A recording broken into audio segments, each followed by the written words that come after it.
अस्सलामुअलैकुम dear students. उम्मीद है कि आप सब ठीक ठाक होंगे और खैरियत से होंगे। जिस तरह स्टूडेंट्स आपको मालूम है कि हमने पार्ट फर्स्ट में कुछ MCQs डिस्कस किए थे, तो आज उसी सिलसिले से दूसरे पार्ट को हम डिस्कस करेंगे। और ये फर्स्ट MCQs है, आप देख रहे हैं स्क्रीन पर। Ampere hour is the unit of. तो डियर स्टूडेंट्स, मैं आपको बताता चलूँ, इस तरह MCQs को सॉल्व करने से पहले आप कोशिश करें कि MCQs को स्टेटमेंट ही में से सॉल्व कर लें। अगर आप देखिए यहाँ पर लिखा हुआ है कि ampere hour is the unit of, यानी एम्पेयर किस चीज़ की यूनिट है? एम्पेयर हमारे पास करंट की यूनिट है। और आवर किस चीज़ की यूनिट है? ये टाइम की यूनिट है। मतलब करंट मल्टीप्लाई बाई टाइम। अब करंट मल्टीप्लाई बाई टाइम ये किस चीज़ की इक्वल है? ये आप सबको पता होगा डियर स्टूडेंट्स, ये इक्वल होता है चार्ज के। तो ऑप्शन की तरफ मूव करते हैं। फर्स्ट ऑप्शन में जो है ना हमें गिवन है, फर्स्ट ऑप्शन में बताया गया है कि क्वांटिटी ऑफ इलेक्ट्रिसिटी। तो charge is a quantity of electricity. तो फर्स्ट वन ऑप्शन ये वाला करेक्ट है। लेकिन मज़ीद ऑप्शन भी रीड करते हैं। Strength of electric current, flow of charge इसको करंट कहते हैं। पावर जो है हमारे पास वर्क पर यूनिट चार्ज है। डेंसिटी जो है हमारे पास work per unit, density mass per unit volume की इक्वल है हमारे पास। तो हमारे पास करेक्ट ऑप्शन कौन सा है? इसी में हमारे पास जो करेक्ट ऑप्शन है, quantity of electricity is known as a charge. ये हमारे पास जो है ना ये करेक्ट ऑप्शन है। नेक्स्ट MCQs की तरफ मूव करते हैं। ये MCQs, नेक्स्ट MCQs जो है हमारे पास है कि Young modulus of a material है same unit as. Young modulus की जो है ना वो यूनिट है किस चीज़ की सेम है, इसको फाइंड आउट करने की कोशिश करते हैं। तो स्टूडेंट आपने 3 तरह के जो है ना वो मॉडुलस पढ़े होंगे, यंग मॉडुलस, बल्क मॉडुलस और शेयर मॉडुलस। तो मैं आपको बताते चलूँ कि हमारे पास जो यंग मॉडुलस है ये किस चीज़ की इक्वल है? यंग मॉडुलस स्टूडेंट्स इक्वल होता है स्ट्रेस डिवाइड बाई स्ट्रेन। और हमारे पास हमको पता है स्ट्रेस जो है ये इक्वल होता है force per unit of area. और स्ट्रेन जो है ये हमारे पास change in length divide by original length इसकी इक्वल होता है। और ये डायमेंशनल लेस होता है क्योंकि सेम क्वांटिटी में चेंज होता है, तो आपस में कैंसिल आउट कर लेते हैं और 1 की इक्वल आता है। अब आते हैं ऑप्शन की तरफ। फर्स्ट ऑप्शन जो गिवन है हमको, फर्स्ट ऑप्शन गिवन है प्रेशर। प्रेशर भी इक्वल होता है किस चीज़ की? Force per unit area. अब स्टेटमेंट अगर आप देखें, स्टेटमेंट में हमें बताया गया है कि Young modulus of a material है सेम यूनिट। प्रेशर की यूनिट क्या है? पास्कल। और हमारे पास इसकी जो है ना इसके डायमेंशन अगर आप देखें force per unit area, force per unit area. तो करेक्ट ऑप्शन हमारे पास क्या है? ये वाला करेक्ट ऑप्शन है।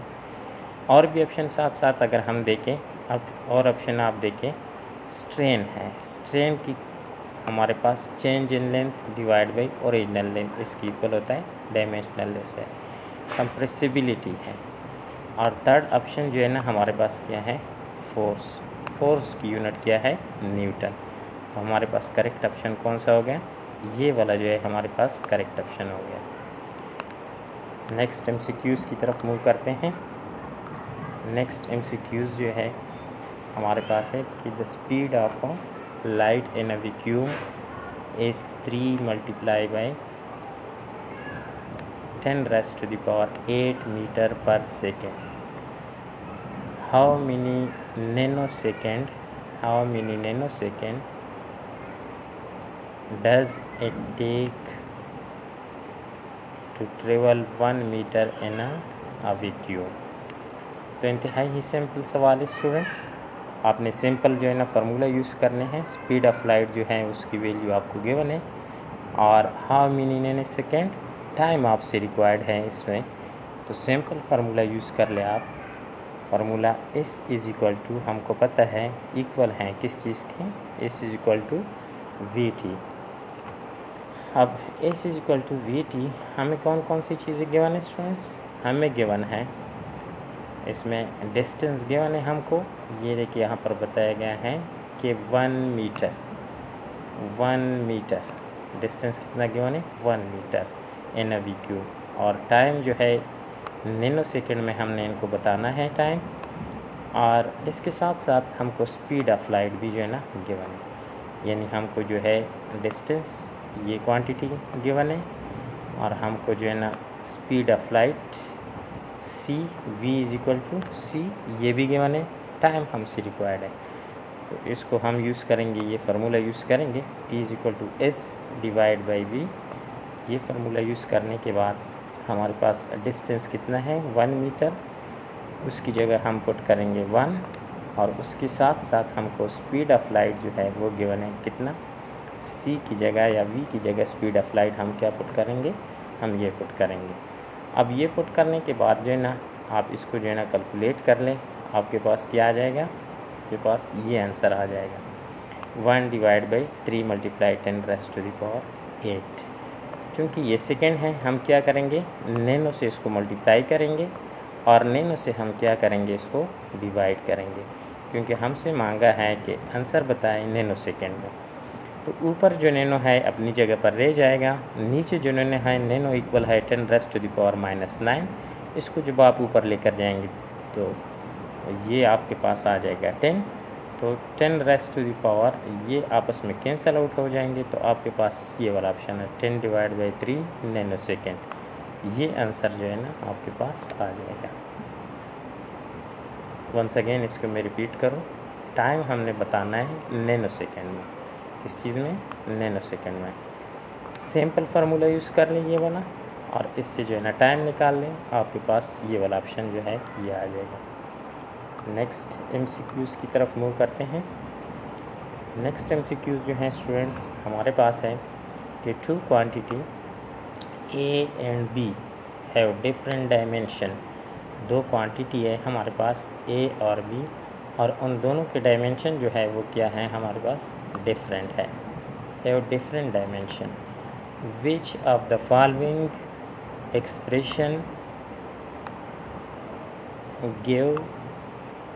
given below is physical meaningful. इनमें से आपने वो रिलेशन बताना है जो कि फ़िज़िकल क्या हो? मीनिंगफुल हो। तो स्टूडेंट्स यहाँ पर मैं आपको बताता चलूँ कि आपने कुछ रूल्स पढ़े होंगे, डायमेंशनल के हवाले से आपने कुछ रूल्स पढ़े होंगे, और उन रूल्स में से 2 रूल्स जो मैं आपको बताता चलूँ यहाँ पर। एक रूल जो है आपने कुछ इस तरह पढ़ा होगा कि वो quantity, only quantity of same dimension, जिनके डायमेंशन क्या हो? सेम हो, can be added and subtract. उनको हम क्या कर सकते हैं? ऐड भी कर सकते हैं, मींस जमा भी कर सकते हैं, और इसके साथ साथ उसको हम क्या कर सकते हैं? सब्ट्रैक्ट भी कर सकते हैं। और यहाँ पर हमारे पास क्या है? 2 क्वांटिटी, 2 क्वांटिटी है A and B have different dimension, जिनके डायमेंशन क्या है? डिफरेंट है। मींस अगर डिफरेंट डायमेंशन है तो ये वाला ऑप्शन नहीं हो सकता, और ये वाला ऑप्शन भी नहीं हो सकता, क्योंकि सेम डायमेंशन हम ऐड एंड सब्ट्रैक्ट कर सकते हैं। डिफरेंट डायमेंशन के साथ हम क्या करते हैं? ये रूल्स आपने पढ़ा होगा कि different dimension can be divide and multiply. वो क्वांटिटी जिनकी डिफरेंट डायमेंशन हो उसको हम डिवाइड भी कर सकते हैं और मल्टीप्लाई भी कर सकते हैं। तो ये फर्स्ट वन ऑप्शन अगर आप देखिए स्टूडेंट्स, ये वाला ऑप्शन ये क्या आता है? डिवीजन में आता है। तो ये हमारे पास क्या है? फिज़िकल मीनिंगफुल है। फर्स्ट हमारे पास जो है ऑप्शन ये A डिवाइड बाई B, ये हमारे पास क्या है? मीनिंगफुल है। क्यों? क्योंकि यहाँ डायमेंशन क्या गिवन है? Different dimension. अगर सेम डायमेंशन गिवन होते तो फिर ये 2 ऑप्शन करेक्ट होते, नन एंड ये ऑप्शन नहीं हो सकता। ये क्यों नहीं हो सकता? क्योंकि हमारे पास ऑलरेडी ऑप्शन में एक ऑप्शन जो है ना वो मौजूद है। नेक्स्ट MCQs की तरफ जो है ना मूव करते हैं। नेक्स्ट MCQs हैं which of the following pair have same dimension. Which of the following pair have same dimension. इनमें से आपने ये बताना है कि कौन कौन से पेयर हैं जिनके डायमेंशन क्या है, सेम है। तो स्टूडेंट्स, मैं आपको बताता चलूँ कि सेम डायमेंशन वाले पेयर हमने बताने हैं। तो सेम डायमेंशन पेयर बताने के लिए जो है ना, सबसे पहले आपको पता होना चाहिए कि मोमेंटम के डायमेंशन क्या है यहाँ पर, क्योंकि हम चेक करते हैं फर्स्ट वन ऑप्शन है।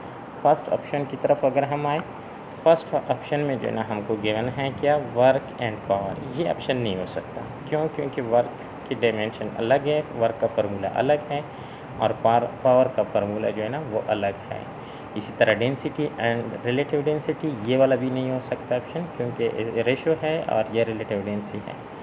यहाँ पर ये मोमेंटम एंड ये ऑप्शन हमारे पास करेक्ट ऑप्शन है। कैसे करेक्ट ऑप्शन है?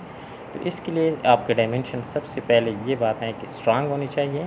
ये ऑप्शन इसलिए करेक्ट है स्टूडेंट्स कि देखें, हमारे पास है मोमेंटम। मोमेंटम इक्वल होता है किस चीज़ की, M V, mass and velocity. Mass की डायमेंशन हमारे पास क्या है, एम, और वेलासिटी की डायमेंशन हमारे पास क्या है, एल टी माइनस वन। तो इसके डायमेंशन हमारे पास आ जाएंगे M L T minus one. Impulse हमारे पास स्टूडेंट्स इक्वल होता है किस चीज़ की, फोर्स मल्टीप्लाई बाई डिस्प्लेसमेंट। अब फोर्स की जो डायमेंशन है वो हमारे पास इक्वल है किस चीज़ की, हमारे पास M L T minus two इसकी इक्वल है, और जो टाइम है इसके डायमेंशन हमारे पास इक्वल होते हैं टाइम। अब इम्पल्स टी और टी एक आपस में कैंसिल आउट हो जाएगा, तो इम्पल्स जो है इसके डायमेंशन हमारे पास इक्वल आ जाएंगे किस चीज़ की, M L T minus two. अब स्टूडेंट्स अगर आप देखें तो यहाँ पर सेम डायमेंशन आ गए। कौन कौन से क्वांटिटी के, हमारे पास मोमेंटम ये आपके पास आ गया, और सेकंड अगर आप देखें ये है आपके पास इम्पल्स। इन दोनों के डायमेंशन अगर आप देखें, इसमें है M L T minus one और इसमें भी है M L T minus one, दोनों के सेम डायमेंशन है। तो हमारे पास करेक्ट ऑप्शन कौन सा वाला है, करेक्ट ऑप्शन हमारे पास ये करेक्ट ऑप्शन। और स्ट्रेस और स्ट्रेन ये ऑप्शन नहीं हो सकता। ये क्यों नहीं हो सकता? ये इसलिए नहीं हो सकता कि स्ट्रेन जो है हमारे पास डायमेंशनल लेस है, और स्ट्रेस जो है हमारे पास इसके डायमेंशन है फोर्स पर यूनिट एरिया, और ये जो है हमारे पास डायमेंशनल लेस क्वांटिटी है। तो कौन सा करेक्ट ऑप्शन है? करेक्ट ऑप्शन जो है हमारे पास ये हमारे पास मोमेंटम एंड इम्पल्स इसके सेम डायमेंशन। उम्मीद है कि आपको ये वीडियो अच्छी लगी होगी। इंशाल्लाह नेक्स्ट लेक्चर में फिर आपकी खिदमत में हाज़िर होंगे। तब तक के लिए अल्लाह हाफ़िज़।